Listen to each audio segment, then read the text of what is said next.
your subscribers. They'll tell you how you can fix your problem in your Instagram suspicious login attempt, so how you can also fix it.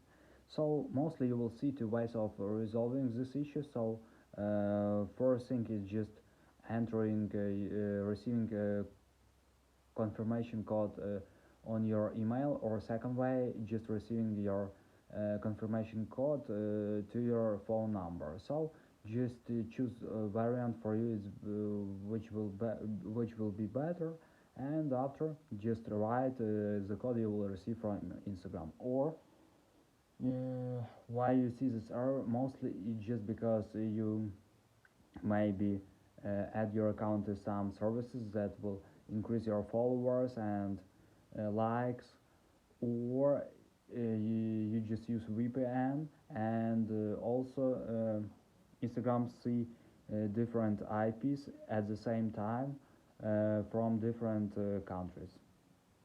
So thanks for watching, have a nice day, subscribe to my channel, click like and bye.